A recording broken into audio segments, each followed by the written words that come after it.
말씀의 제목이 어린이 예수입니다. 어린이 예수. 저는 농촌에서 태어나서 농부의 아들로 자라면서 농작물을 어떻게 재배하고 농산물이 어떻게 생산을 하게 되는지 그 과정을 다 지켜본 사람이고 또 체험해 본 사람이기 때문에 잘 알고 있습니다. 과수 농사 짓는 사람들은 이 과수 농사를 크게 한 3단계로 구분을 합니다. 제일 먼저는 파종기, 논밭을 갈고 심고 뿌리는 그 기간을 파종기라고 해요. 이제 파종기에서 일정 기간이 지나고 나면 꽃을 피우는 그 개화기라고 합니다. 대단히 중요한 것이죠. 그 개화기를 잘 보내고 태풍이 없다든지 우박이 없다든지 개화기를 잘 보내고 일정 기간이 지나면 이제 결실을 맺고 수확을 하는 결실기로, 그래서 파종기, 개화기, 결실기 이렇게 좀 더 세부적으로 나눌 수도 있지만 크게 한 3가지 정도로 구분을 합니다. 어린 청소년기는 인생에 있어서 정말 중요해요. 저는 기독교 교육학을 공부했기 때문에 사람이 세상을 살아가는 가운데 90%는 3살 때까지 보고 들은 것이 그대로 다 메모리가 돼 있어서 평생 동안 작동이 되는 거예요. 그 3살 때까지 뭘 보여주고 무엇을 가르치는가가 정말 중요하다는 거지요. 그러므로 어린 시기, 청소년 시기는 인생에 있어서 정말 중요합니다. 어린이 시절에 어떤 환경에서 어떤 경험을 하면서 무엇을 많이 보고 듣고 자라게 하는가, 이거는 정말 중요하지요.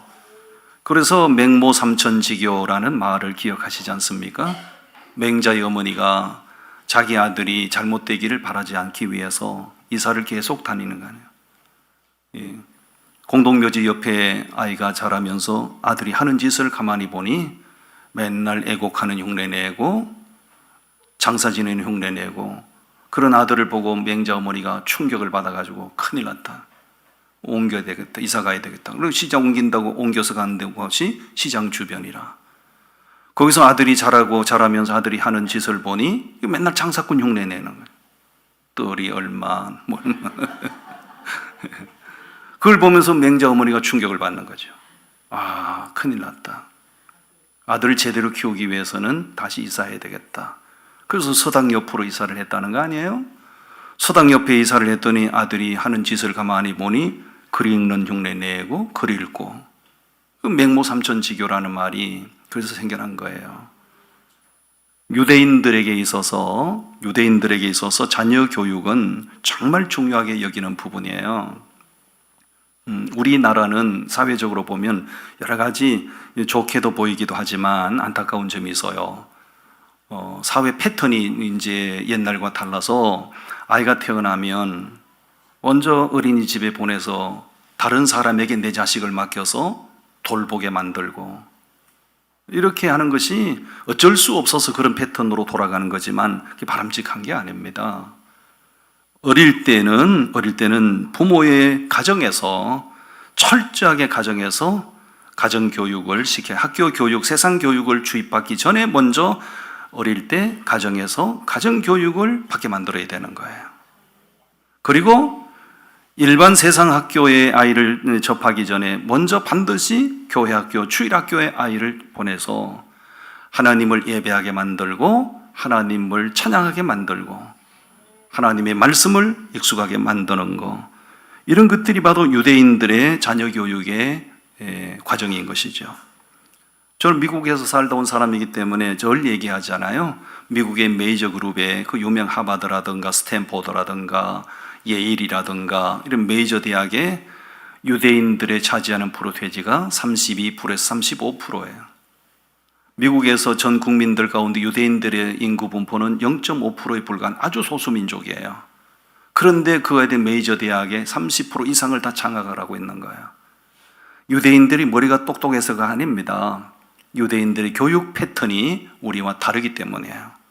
철저하게 가정교육, 철저하게 하나님 교회 회당 중심의 하나님의 말씀으로 교육을 시키다 보니 하나님께서 그들을 그렇게 높이시는 거예요. 아멘. 오늘 어린이 주일이어서 예수님은 어린 시절에 무슨 일에 집중하셨고 무엇에 집중하셨는가를 함께 보면서 오늘 우리 자라나는 어린아이들, 청소년들, 여러분 가정의 손자, 손녀들이 이렇게 자라도록 우리가 배려해야 되겠다는 생각이 있습니다. 첫 번째 주제입니다. 41절, 42절 말씀 따라합니다. 예배를 중시하는 생활. 뭘 중요시했다고요? 예배를 중요시하는 생활. 이것을 익숙하게 만들어야 됩니다. 우리 말씀 같이 읽어봅니다. 41절, 42절. 그의 부모가 해마다 6월절이 되면 예루살렘으로 가더니 예수께서 12살 되었을 때에 그들이 이 절기의 관례를 따라 올라갔다가, 자, 그의 부모가 요셉과 마리아잖아요. 그의 부모가 해마다 6월절이 되면 어디로 올라가죠? 예루살렘으로 가면 유대인으로서 절기를 지키러 가는 거예요. 유대인들이 1년 중 지키는 3대 큰 절기가 있죠. 6월절, 77절, 초막절. 유대인이라면 이 절기를 지키지 않으면 안 되는 거예요. 좋아서도 가야 되겠지만 싫어도 가서 지키는 절기예요. 그 아버지 어머니가 해마다 6월절이 되면 예루살렘으로 절기를 지키러 가는데 누구도 함께 가죠? 아들 예수도 함께 가는 거예요. 이것은 관례대로 그렇게 해왔다고 말씀하고 있어요. 여러분, 해마다 절기를 지키러 올라갈 때 갔다 올 테니 너는 집 보고 있어라, 갔다 올 테니 너는 강아지나 돌보고 있어라, 이게 아니고 우리 하나님 앞에 6월절 지키러 가는데 당연히 너도 가야 돼. 그것을 당연하게 만들었다는 거죠. 그것이 익숙하게 만들었다는 것이고, 할렐루야. 여러분, 부모의 모습이 자녀에게는 산 교육입니다.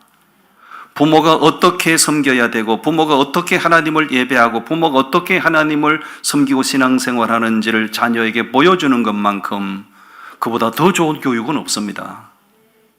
아멘 하십시오. 저는 농촌에서 태어나서 가난한 농부의 아들로 자랐는데, 나는 12살 때 뭘 하고 자랐는가 보니 아버지 소장에 갈 때 소 몰고 갔더라고. 30리길을 고개 넘어 저는 두메산골에서 태어나서 자랐기 때문에 12살 때 내가 뭘 했는가 보니 우리 아버지가 소 몰고 소장에 가실 때 7남매 중에 셋째 아들 꼭 나를 데리고 가셨어. 왜 우리 위에 형님을 데리고 가든지 어려더라도 내 동생을 데리고 가시지 왜 갈 때마다 소장에 갈 때마다 나를 데리고 가시냐고. 아마 내가 똑똑해서 그랬나 봐. 참 이거 기가 찰 일입니다. 여러분, 12살이면 이제 막 사춘기가 올 때예요. 정말로 창피해 죽을 일이고 정말로 가다가 자빠질 일이고, 여러분 12살 어린 나이에 재 넘어 산 넘어 30리길을 소 몰고 걸어간다고 생각해 보십시오. 그 당시에는 소를 몰고 가면 우리 아버지께서 야맹증이 있으셨어요. 야맹증이 있으셔서 낮에는 정상인처럼 보고 다 생활하세요. 근데 해만 지면 완전히 장님이 되시는 거예요. 반드시 소장에 갈 때는 자식 중에 한 놈을 데리고 가야 돼. 제가 항상 낙점이 되는 거예요. 아버지가 가자고 하시니 거절할 수 없어서 소를 몰고 가는데, 소가 그날 흥정이 돼서 팔리면 다행인데 흥정이 안 돼서 그 소가 안 팔리면 무슨 일이 벌어집니까?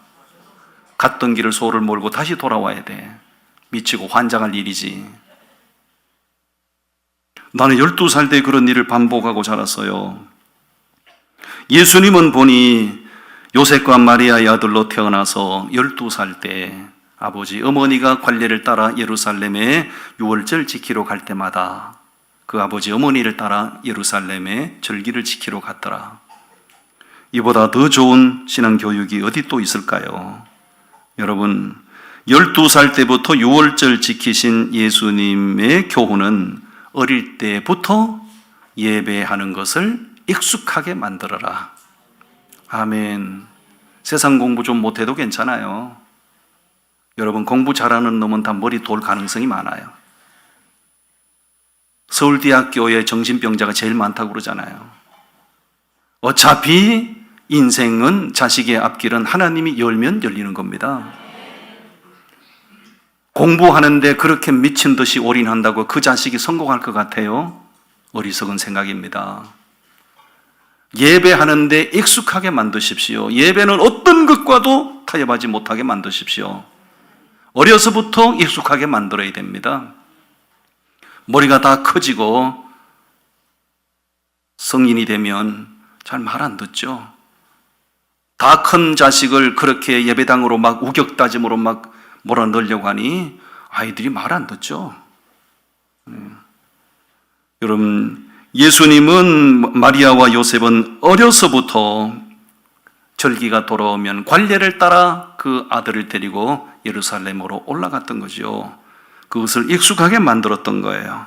어릴 때부터 예배 드리는 것을 여러분 자녀들에게 익숙하게 만드십시오. 그것을 당연한 일로 만드십시오. 예배당에 가서 어려서부터 예배당에 가서 하나님을 예배하는 것이 하나도 어색하지 않도록 만들어야 돼요. 그것이 자식 농사를 성공하는 비결인 줄로 믿습니다. 제가 이스라엘에 가면 꼭 가는 데가 있어요.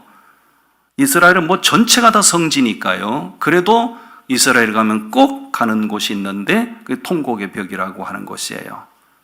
로마 제국이 침략했을 때 거의 다 무너지고 거의 다 불타고 거의 다 훼손이 됐는데 유일하게 훼손되지 않은 그 터가 있는데 그게 통곡의 벽이에요. 통곡의 벽에 가보니 이방인들이 기도하는 곳, 유대인들이 기도하는 곳, 바리새인들이 기도하는 곳, 이게 3등분으로 되어 있더군요. 저는 3군데를 다 돌아다니면서 다 봤어요.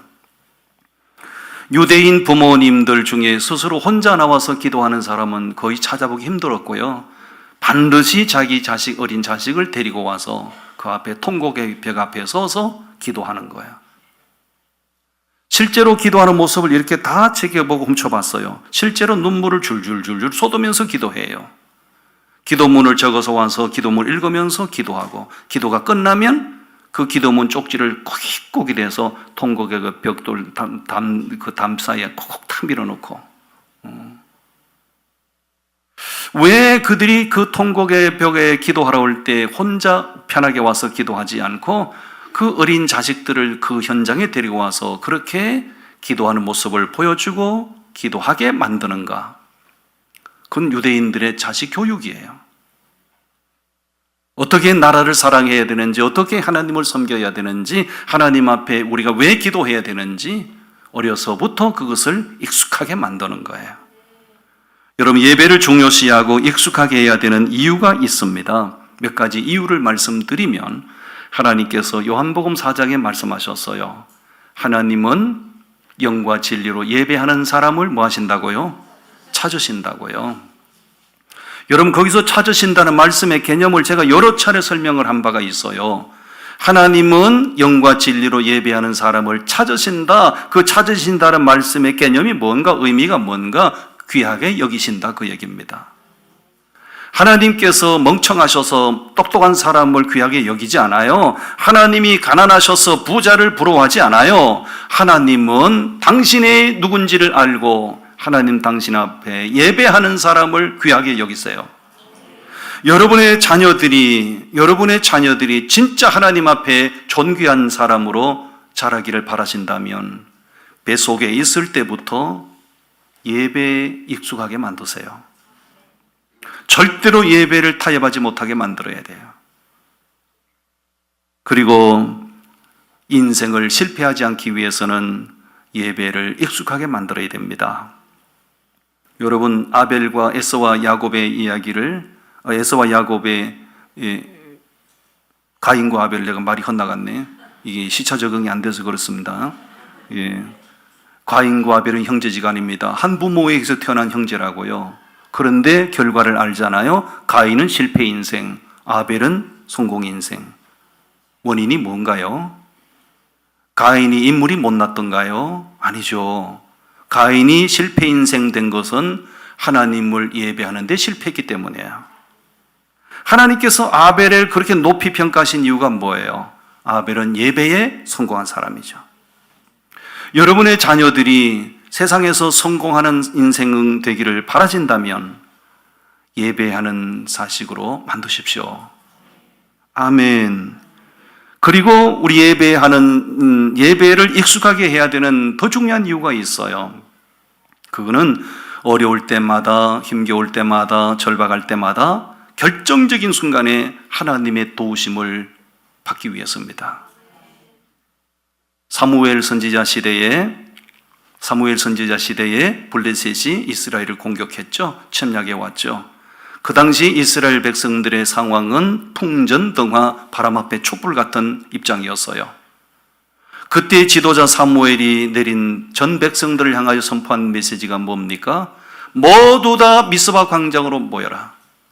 다 나와라. 어린이도 나와라. 어른도 나와라. 남녀노소 가리지 말고 다 나와라. 미스바 광장에 모여서 사무엘이 벌인 퍼포먼스가 뭐였습니까? 제단을 쌓고 양을 잡아 번제 드릴 때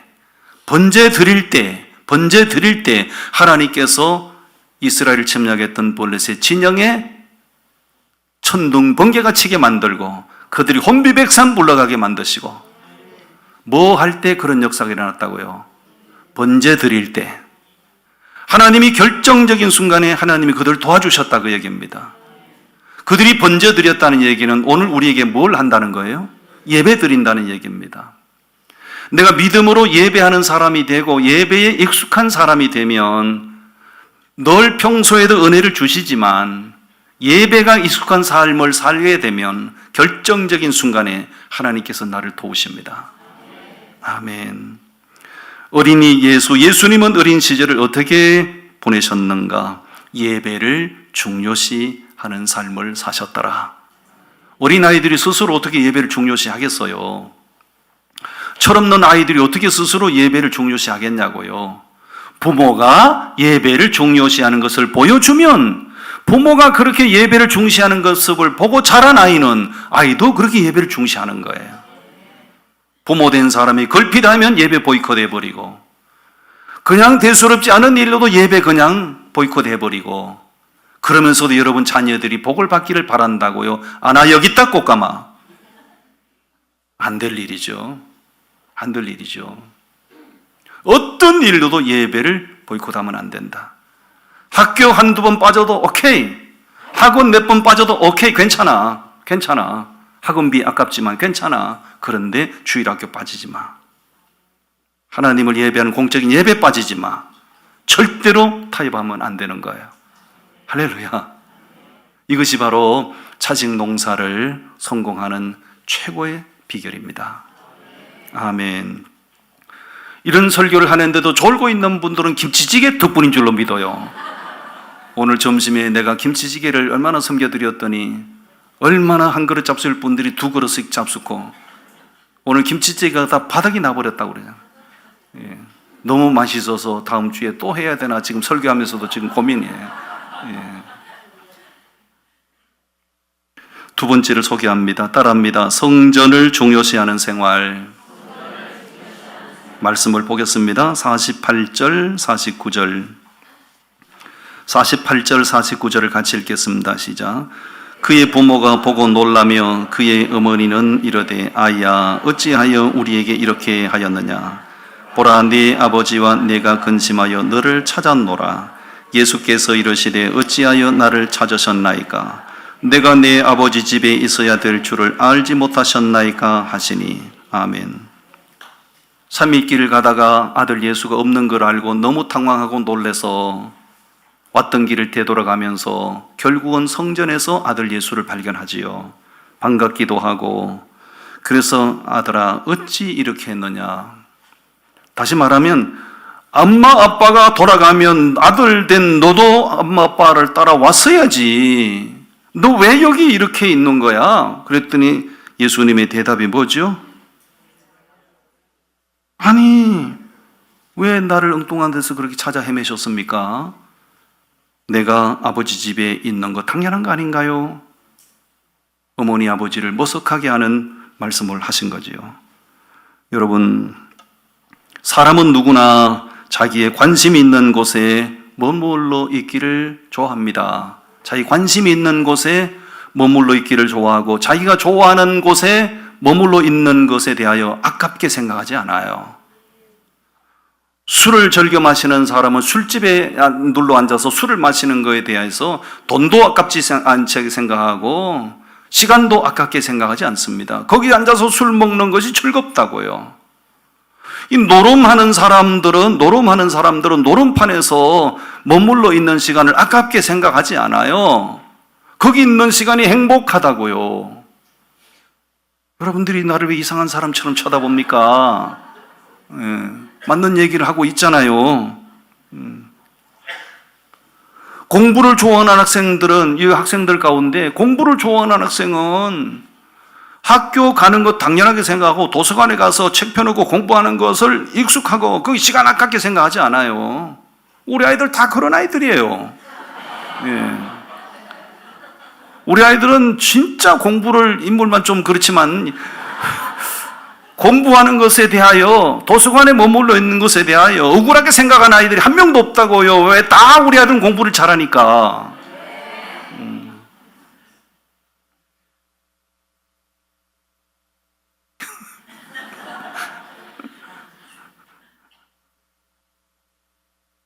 너 장로님 아들이잖아. 근데 내가 하는 설교가 틀렸다고 생각하니? 운동하는 사람은 운동하는 그 시간이 그렇게 행복하다고요.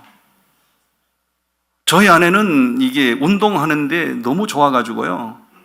뭐 남편 밥 차려주는 거 상관없어요. 그냥 막 시간 가는 줄 모르고 그냥 막 운동하는 거예요. 나는 그게 좋아요. 밥은 내가 차려 먹어도 되니까. 뭐 아내가, 와이프가 뭐 병들어서 골골하는 것보다 훨씬 낫잖아요.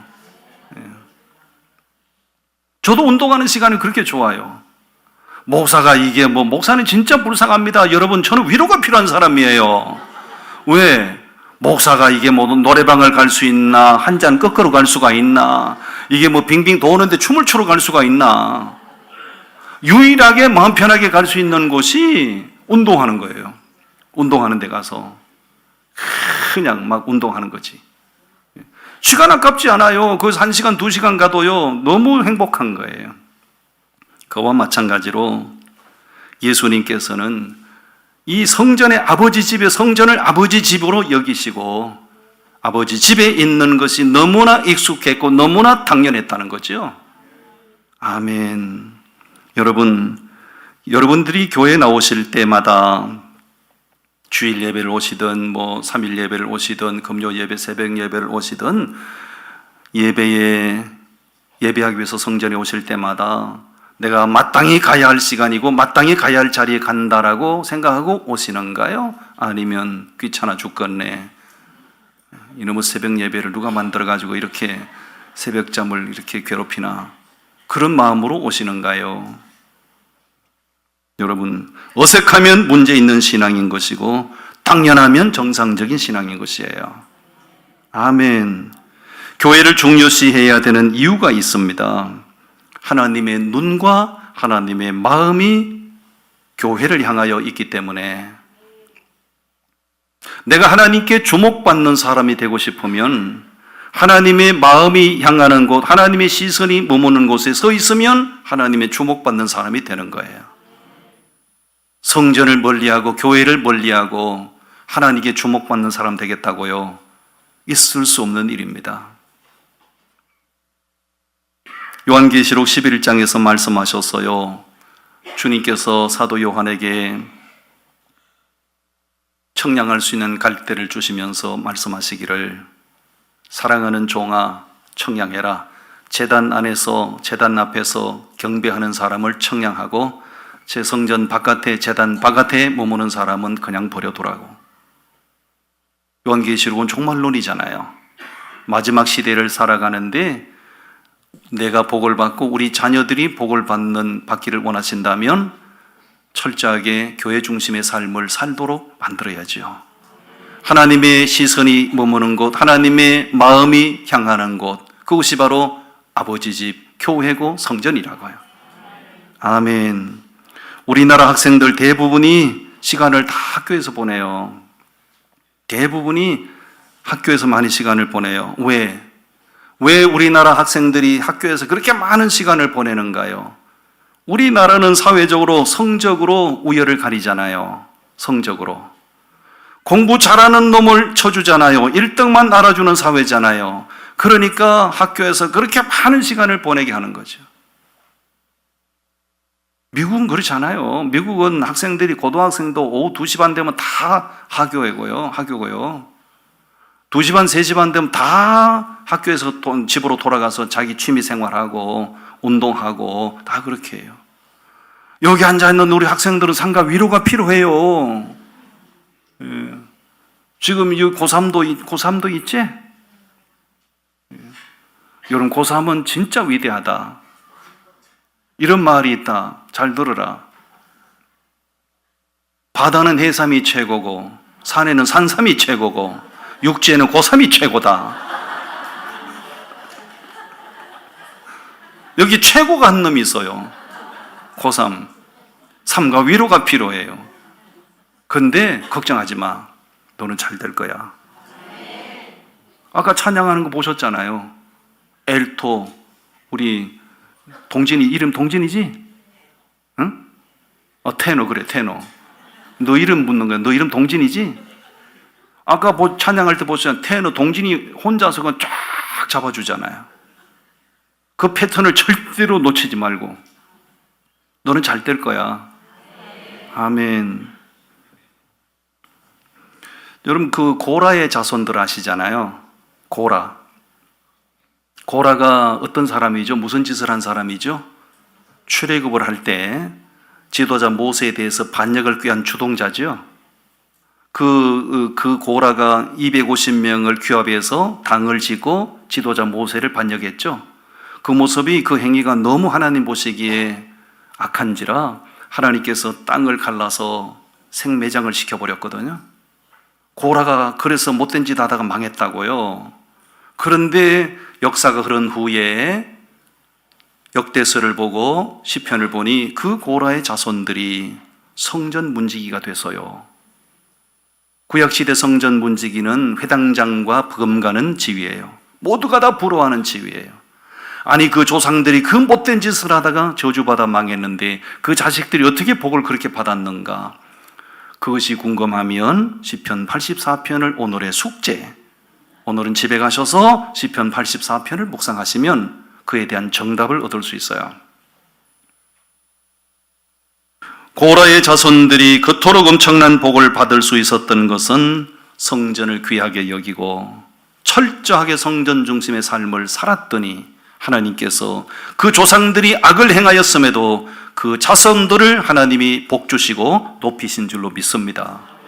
철저하게 교회 중심의 삶을 살게 만드십시오. 이제 이런 우리 아이들은 이제 사춘기가 올랑말랑한 나이도 이미 사춘기가 오신 분도 계시고 사춘기가 살짝 지나가실 분도 계시고 아무 상관없어요.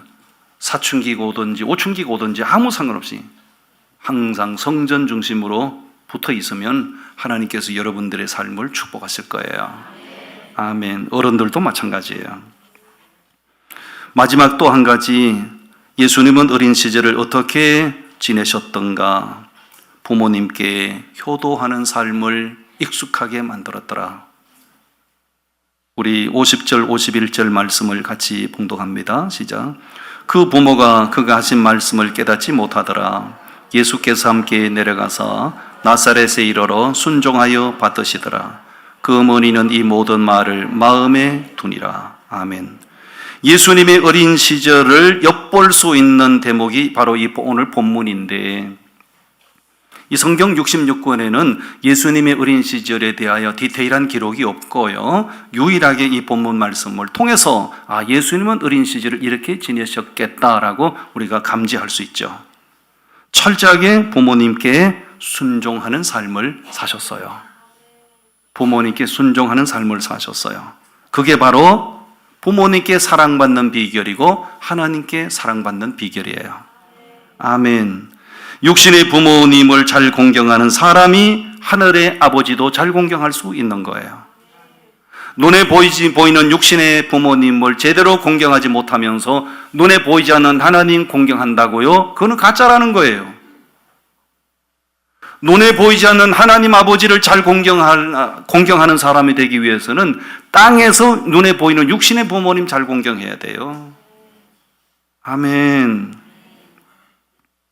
부모는 성경에는 없는 이야기지만 제 해석입니다. 부모는 이 땅에서 하나님을 대리하는 분, 그 정도까지 부모님을 귀한 존재로 여겨야 되는 거예요.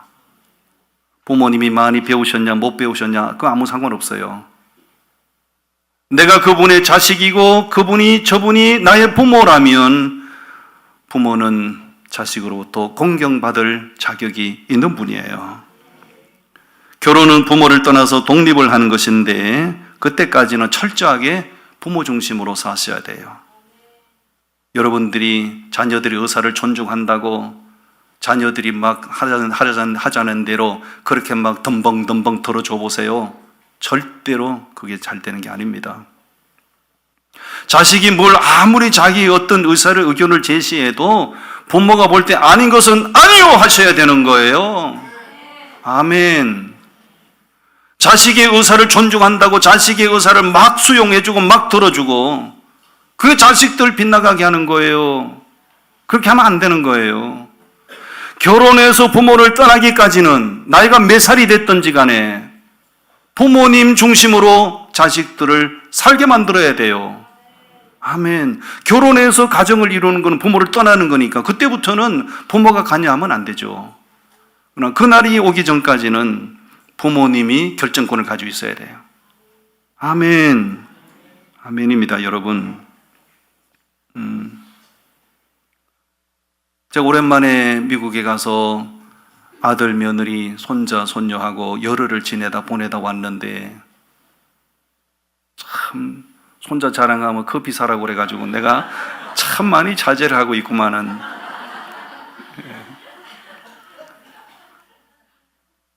열흘을 같이 먹고 자는데 정말로 신기하고 놀라운 날. 우리 손자, 손녀들이 큰아이가 이제 12살, 그 다음에 둘째가 초등학교 4학년, 막내가 초등학교 1학년 그래요. 열흘을 같이 먹고 사는데 아이들이 칭얼거리는 소리를 단 한 번도 들어본 적이 없어요. 그 삼남매가 서로 다투는 걸 한 번도 본 적이 없어요. 질서가 청결합니다. 아이들이 자고 일어나면 막 찡얼거리기도 하고 자기가 하고 싶은 자기 생각을 막 부모에게 관철시키기 위해서 막 칭얼거리기도 하잖아요. 일절 없어요.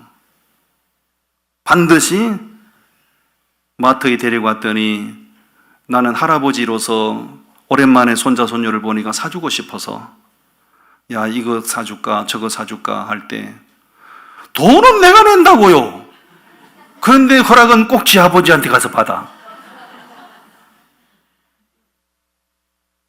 엄마, 할아버지가 이거 사주신다는데 이거 사도 돼요? 그러면 며느리가 그건 안 돼. 오케이. 얼마나 갖고 싶겠어요, 그게. 아버지가 안 돼, 너 하니까 오케이. 엄마가 안 돼, 너 하니까 오케이. 칭얼거림이 없어요. 진짜.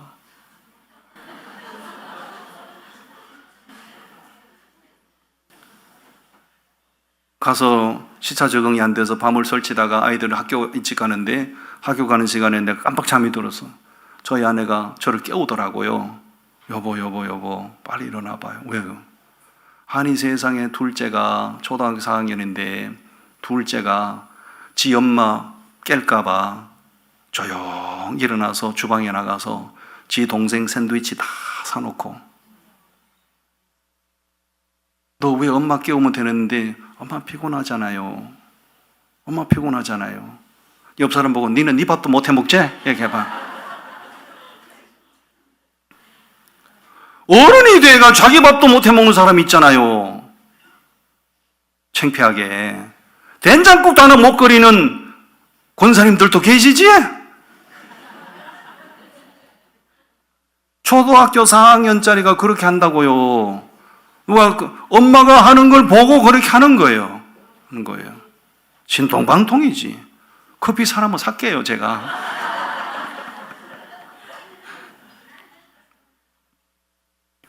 부부간에 아들 며느리 절대 은성 높이고 싸우는 법 없고,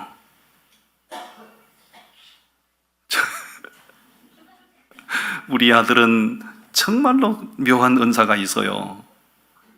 며느리가 어디 쇼핑하러 가면 사고 싶은 걸 카트에다 잔뜩 실어. 며느리도 뭐 굉장히 낭비하는 사람은 아닌데, 그럼 아들이 하나도 기분 나쁘지 않게 그걸 다 내려놓게 만들어. 그걸 보면서 자, 이 신기한 은사다 이게.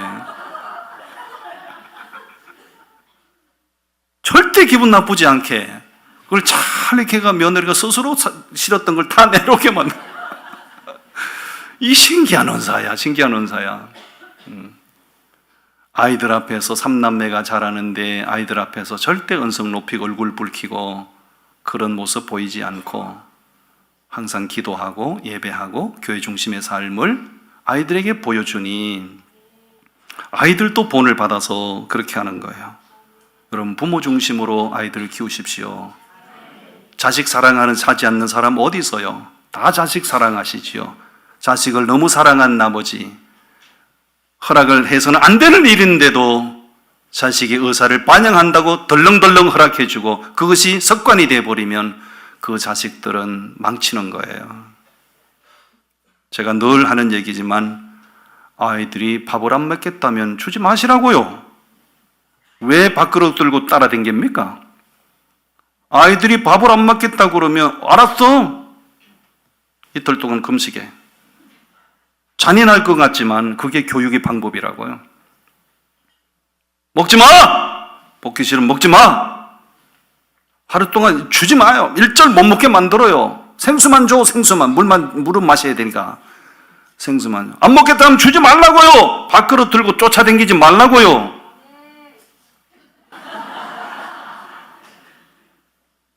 그렇게 딱딱 하나씩 딱딱 길을 들여놓으면 그 아이들이 반드시 반듯하게 자랍니다.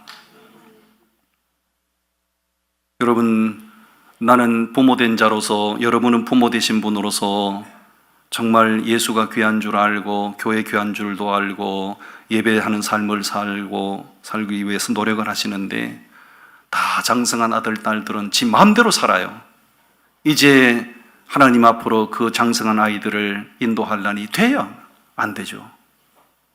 안 되는 거예요. 그 아들, 딸들에게 결정적인 어떤 동기가 주어지기 전까지는 하나님 앞에 돌아오지 않을 거예요. 어려서부터 하셔야 됩니다. 예수님께서 어린 시절에 보여주신 이 모범을 우리가 자녀들 양육에 적용을 시킨다면 우리 자녀들이 반드시 성공하는 자녀들이 될 겁니다.